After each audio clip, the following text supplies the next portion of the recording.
Watu wengi wamekuwa wakiniuliza sana kuhusiana na fedha, na hasa kwamba ni maeneo gani ambayo tunaweza tukaweka akiba, kwa sababu nimekuwa nikiandika makala nyingi kuhusiana na kwamba haupaswi kuweka akiba yako sehemu ambayo haizalishi.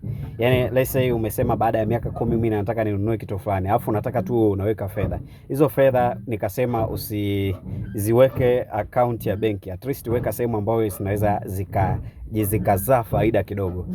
Kwa nini nasema hivi? Ni kwa sababu ukiweka pesa benki, kwa mwaka mzima utakuja kuikuta almost pesa ile ile, na utakuwa umelipia pia fedha za wewe kuhifadhiwa pesa zako.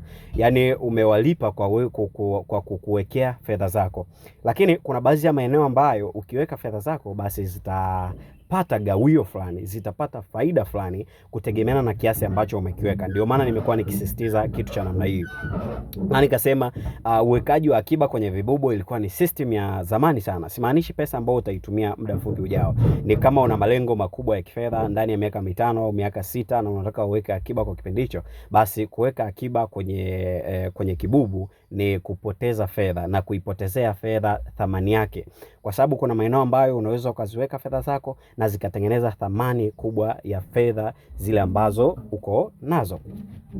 Maeneo gani ambayo unaweza ukaweka fedha zako? Saizi mitandao imerahisishwa, lakini mifumo ya uwekezaji imerahisishwa. Dr. Olumide anaita ni unaweza ukapata ukatengeneza portfolio income kupitia investment.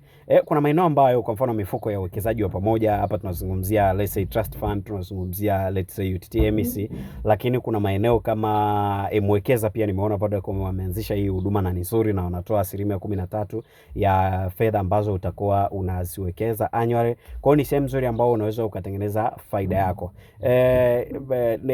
Hata kama itatengenezeka faida kidogo, lakini at any cost make sure what you save, what you invest kinakuwa kinazalisha fedha. Sasa hapa nitoe angalizo. Sijasema nenda kawekeze fedha kwenye yale ya maeneo ambayo wanakuambia wekeza 50,000 ili upate 500,000. That is scam.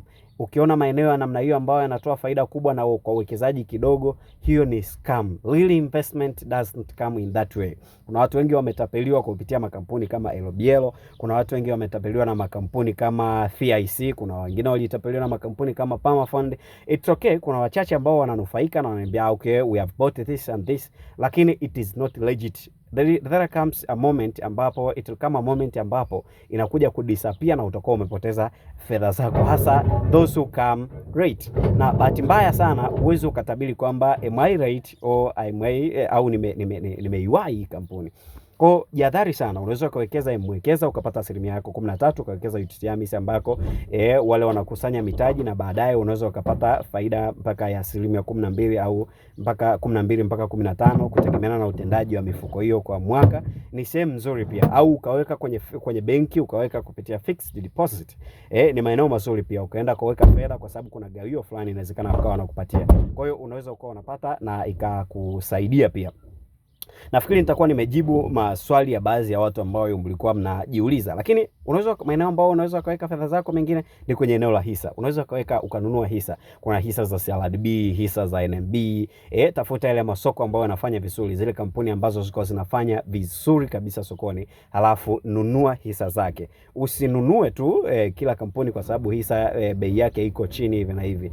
Hakikisha unaangalia utendaji wa makampuni na ununue hisa huko. Ni sehemu pia ya kuweka akiba yako, ni sehemu ya kufanya investment na ni sehemu ya kujipatia portfolio income. Sasa hiyo milioni 1 yako umeiweka benki, umeiweka benki mwaka mzima, milioni 2 yako umeiweka benki mwaka mzima, it's okay, imegenerate kiasi gani? Lakini angalia, kuna baadhi ya mifuko ambayo ungeweka hata Mwekeza tu inawezekana pengine ikikuzalisha faida mpaka 100 na point. Hapo baada haujaingiza ile faida ya compounding interest inayotokana na compounding interest, yani investment ya ile interest ambayo imekuwa earned monthly. Sasa kwa nini unaendelea kuweka sehemu ambazo hazizalishi? Weka sehemu ambazo zinazalisha, na haya basi yatakuwa ndio majibu yangu kwa wale wote ambao mlikuwa na yale maswali. God bless you.